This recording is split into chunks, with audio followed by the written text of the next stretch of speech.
How we doing, everybody? Like I said, I apologize for taking a little while for this to get out and me to record this, but I had the unlucky praise or the unlucky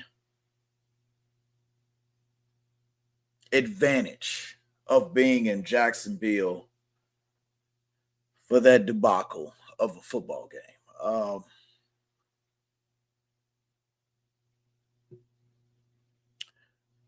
Like I said, follow us on that Real Texans Team podcast. Uh, before I get into this full anything, if we're just being honest, the one thing to really just come out and say as a football team right now, the Houston Texans, we suck. We suck. Like that game was one of the least entertaining games I have ever seen in my life. And I watched middle school and high school football. That was so fucking embarrassing of doing that. Like I said, we weren't the only fans that decided to take the trip all the way to Jacksonville to watch our Houston Texans play. We had a decent contingent of Texans fans in the building to watch that, to cheer on our team, to do all the things that we're supposed to do as a team, as we're supposed to do as a fan base. But our team didn't show up. I don't know if they didn't get off the plane or did they not get on the damn plane. That the play calling was bad. The play execution was bad. Oh man, let's start with the defense. The better of the two sides. Our defense, apparently, they got on the plane by themselves. They did a decent job. Once again, we held a team to 17 points. We touched Trevor Lawrence multiple times. We sacked Trevor Lawrence. We picked Trevor Lawrence off. We stopped the run. Yeah, we did the defense did everything we can really ask of them. Not gonna lie, the Jacksonville Jaguars assisted us quite a bit in dropping some easy balls. They hit them right in the hands. But we played like shit, man. But I digress. The defense did not play like shit. They played like they really wanted to be out there and to win the football game. Uh, Jalen Petrie got his first interception of the year. Thank you, Trevor Lawrence, for throwing it straight to him. We are just happy he capitalized on the opportunity. Will Anderson was still putting pressure. Daniil was a little bit more quiet this game, but our defensive tackles showed up. Sheldon Rankins, Tim Settle, Foley, Fotokasi, they pushed the pocket. They stopped the run. They did their jobs. Linebackers, nothing really exciting to say too much. With what they did, they just did their jobs. We did have an Aziz booing that did occur because he knocked somebody else's ass out the game. Legal hit, but that man's out there actually trying to hit. One thing to bring up, and at this time it hasn't been an update on it, but Derek Stingley left this game early in the first half and did not come back. What they were saying it was bruised ribs. Have not heard anything back. But what it showed, if nothing else, we don't really, with Jalen Smith also not dressing out, we really don't have a backup corner. I saw a lot of Tremon Smith. And oh man, I apologize, guys. I'm rubbing my eyes here because I had to rewatch that game and my eyes burn and they hurt. I've seen the game 3 times, counting my one time live now. Uh, Tremon Smith was playing a lot of that secondary corner to Kamari Lassiter. Kamari Lassiter played a little bit better game than he did last week. We're still not seeing the Kamari Lassiter from last year, and not the guy we expected to take that big step. CJ Gardner Johnson. Like our defensive backs are doing okay. Could they be doing better? Of course, we could have a team full of shutdown defensive backs, but that's not what we have. And for the fact that Stingley wasn't in the game, I don't feel, other than two decently sized passes, that the Jacksonville Jaguars take advantage of that. We have one play for, I think, 46 yards from Brian Thomas Jr., BTJ, whatever you want to call him. One long reception from him. And Travis Hunter got on the field, spent much more time on defense than offense this week, but he had like a 21-yard reception. Those are the two big plays of the entire game from the Jacksonville Jaguars. So with that being said, a defense did a decent enough job. If you can hold a team to 17 points with being put in bad positions multiple times, because, if I don't forget, what the hell happened to our punter? There's times he looks like shit. We had a couple of punts that went straight out of bounds. We had a couple of punts go only about 30 yards. It wasn't what we expected from him. Hopefully that's fixed this week and he's kicking the shit out the ball again, but that didn't help our defense at all. Like I said, that was the easy part. To say what our defense did do pretty good. Now, let's get on to this Houston Texans offense. Ursary got worked. That's probably the best way to put it. Ursary got worked. And I think that there is part of it, just a little bit of a rookie learning his bearings in the NFL. And then also, Josh Allen Hines is a beast.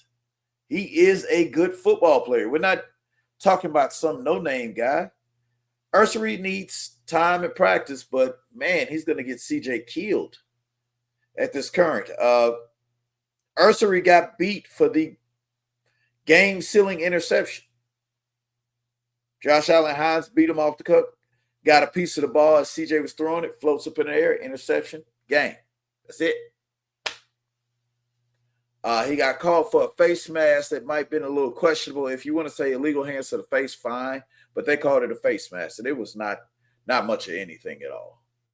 But that's because he was getting worked. It was a thing. It happened. It was for real. I think this coaching staff is starting to lose a little bit of faith in Laken Tomlinson, because Laken Tomlinson and Juice Scruggs was sharing snaps at the left guard position. I think if it wasn't 50-50, it was 40-60 for Juice. Not a good thing to do if you're rotating left guards, and not because of injury, just because of ineffectiveness. That tells you what we're dealing with here. Jake Andrews, can't really say a lot bad about him. He was a guy that was there. He's a guy. Didn't really play bad, didn't really play good. He just did his job and snapped the ball. And for the most part, did his best to hold up and make a couple of holes for Nick Chubb. Right guard, Ed Ingram, same thing. It's damn near the same thing as Jake Andrews. Just sort of did your job. Not a real lot to complain on. Didn't create a lot of push in the run. Like I said, it's not great, man. We need better play from our offensive line. And we have 3 Jags in the middle of our damn offensive line. And I'm not talking about the Jaguars. I mean, Lankin, Andrews, Ingram. None of these guys are world beaters. And they're in the middle. And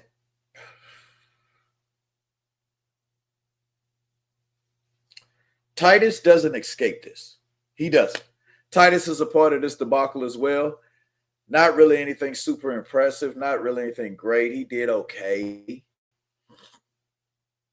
But it's not good. Titus Howard is technically our best offensive lineman that we have, and he's not playing good. He's playing average at best. This is not going to get it. And Something's got to be figured out, man. Like I said, maybe Bobby Slowick wasn't the goddamn problem. Maybe he wasn't. Nick Caley's play calling is rudimentary, very standard, not really overly impressive. It's not doing anything for us. And I'm trying my best to put a nice spin on it, but I can't, man. The Jacksonville Jaguars played a shitty-ass game of football and won the game. Because the Texans played a shittier game of football. I can't really fault Nick Chubb for not being effective because, shit, he has no holes to go through. He's doing the best he can, and he's not looking horrible. He's not looking 100% washed. He's not looking like Nick Chubb from Cleveland, but Nick Chubb from Cleveland probably had a better offensive line than what he currently is seeing in front of him. We had a Christian Kirk sighting, and Christian Kirk was effective in the game. 3 receptions, I think, for about 35 yards. Right or wrong, it's okay. It's to be expected. Dalton Schultz did his job catching the ball when it was thrown to him. All the receivers sort of did. They're not really all separating from their defenders like they need to, but they're getting out there. They're doing something. We got to get CJ to see the open man. Nico Collins finally had 100-yard games, but a lot of that is based on the fact that he had a 50-yard reception on what looked like it was a broken play from the Jacksonville Jaguars defense because he was wide open. And when I say wide open, if you go back and watch the replay on TV or anything like that, there's nobody else in the frame when he catches the ball. There's nobody in the frame when he scores a touchdown. There's nobody in the frame. They lost track of Nico Collins. Who's to blame? Don't know, don't care. Thank you. We needed it. So Nico finally put up a 100-yard game. Been waiting for it a while, but I still expect better from Nico. But when it all comes down to it, the onus goes back on CJ. CJ, you've got to get the ball out. Stop taking sacks. Take the easy play. I can't believe I'm going to say this, but pull a Daniel Jones. Take the easy play. Take the easy guys up. And I know we want to score touchdowns. We want to get big plays. But at this point, we got to get the offense moving. You ask to be given more say-so in what the offense is doing. Well, with that being said, CJ, you got to take more of the onus on the fuck-ups of what this offense is doing as well. Yes, your play caller is letting you down, but you're letting us down as fans. You've got to find a way to get the ball out. Stop taking sacks. There were plays to when the offensive line did a decent job protecting for you. And you're patting the ball. You're patting the ball. You're pump faking the guys that are open. He's open. Throw him the goddamn ball, CJ. We love you. We love everything that you're doing. We love everything about it. But CJ, you got to get the ball to the open guys quickly. Get off the ball. You say you look up to Matthew Stafford. Matthew Stafford gets up off the ball. He gets out of there. Tom Brady gets off the ball. Hit your open men quickly. You don't have the protection to sit back there and just play with it. You got to get off the ball, CJ. This coming week, we play the lowly 0-3 Titans. A team that's struggling to struggle. This game is coming Sunday. Once again, I'll be there in person. It's in Houston. It's the Struggle Bus Bowl. Somebody has to come out 1-3. Somebody has to. Guys, fans, I'm asking y'all to be there for them. Give them another chance. Real fans, we're there regardless. That's why we call this That Real Texans Team podcast. It's because we are real Texans fans. This is still pretty much the best team in Texas. We're not talking about the Cowgirls. You won't hear us talk about them other than to put them down. It's not here. We're Texans fans. We got an opportunity to get a win here. We've had an opportunity to win every game we've been in this season. That's the only good thing we can say about this season so far. As we have not been blown out. We are not the New Orleans Saints. We are not the Cincinnati Bengals. We are the Houston motherfucking Texans. But we've got to play like it. We got to play better. Everyone has to play better. And I mean everyone. D'Amico, you know this falls on your neck too. You know it does. You got to coach better. You got to have a conversation with your offensive coordinator and say, hey, bro, this ain't going to fly. You fired one of your friends because of what the offense was doing. Do you want to have to fire another? Let me not say a new friend, a new addition. We got to do better, guys. Like I said, but I'm going to get off this soapbox and stop with the ranting here. Like, subscribe, That Real Texas Team podcast. Follow us, hit the button, press them all. Texans family, I love you. It's great. Let's keep it going. I know my energy seems down, but having to watch that game over and over again will suck the energy out of you. It sucked the energy out of the building in Jacksonville. The Jags fans couldn't even really cheer for it. It was quiet as hell.